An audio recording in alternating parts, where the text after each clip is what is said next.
Hi readers, welcome back to my channel, and today I'll be doing a book review of Forgetting by Frederika Amalia Finklestein. I want to start off this review with a comparison. In 2022, I read Connor Habib's Hawk Mountain, and I loved it. It was one of my favorite books of the year, and I still think about this book to this day. Now, I don't think that Forgetting is going to be one of my favorite books of the year. I did not dislike it. I don't know if like is the right word. I felt like I experienced this book, like I lived in her head the whole time. It was powerful. But what these two books have in common is at the end, I just sat there stunned thinking, what the fuck just happened?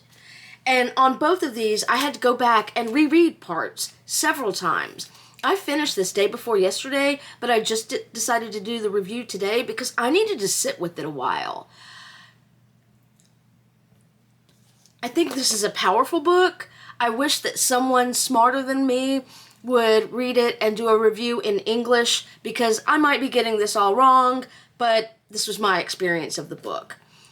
So a lot of the write-ups, Publishers Weekly, even I think the back of the book, talk about generational trauma. And by the, not the end, after the end, when I was thinking about this book, I wondered, is it really generational trauma that she has that causes her to obsess over the atrocities of the Third Reich?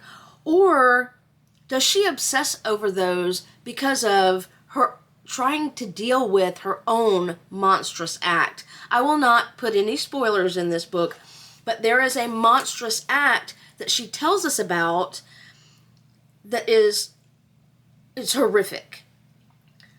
On the other hand, she's such an unreliable narrator that you can't believe anything she says. And this was reinforced over and over and over in the book. She lies, or she tells something one way. She even says she lies. There's one about the monstrous act. Initially, before she describes it, she talks about this event and says it happens at the end one way, the end of it happens one way, and then later she tells an entirely different story for pages. Then she comes back and tells you again, no, it happened really the first way.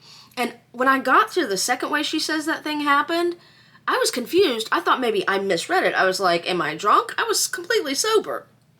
But then later, I'm validated when she says, oh no, I didn't have the courage or the ability to do it the second way. It was really the first way. Sorry, it's hard with no spoilers.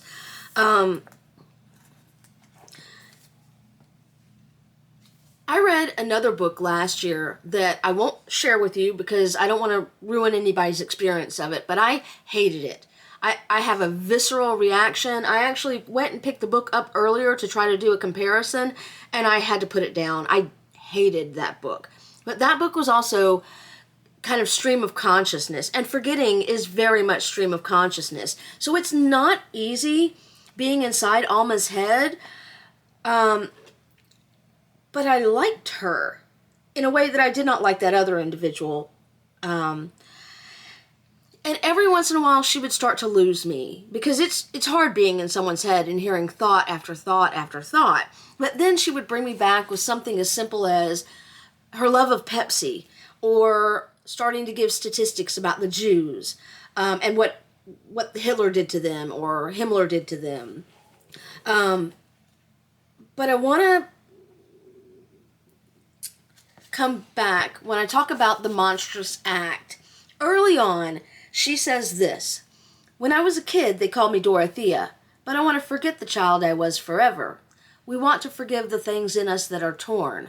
Call me whatever you like. I'll let you name me. And when I read that, I was thinking, oh, that's so poignant. We're all torn in some way. And then I get to the monstrous act, and I'm like, oh, yeah, she's torn. And I can see why you'd want to forget it. Forget it. But back to stream of consciousness. So this whole book is, allegedly, Alma walking around Paris, and she's thinking, and she's thinking, and she's thinking, and she stays up all night, and it seems that she stays up all day, and she does apparently eat and drink, because she talks about Pepsi quite a lot. Now I want a Pepsi. But I put down here a note here on page 45 when she had just been walking and walking and walking. And I was like, I can't help but wonder, does she have a job? So later, I wondered something else. So we're in Alma's head, walking and walking and thinking and walking and thinking and walking and thinking and trying to visit her brother. And you find something else about that. Then the monstrous act happens. And then it starts getting faster and faster and faster and faster and faster in thought, not in action.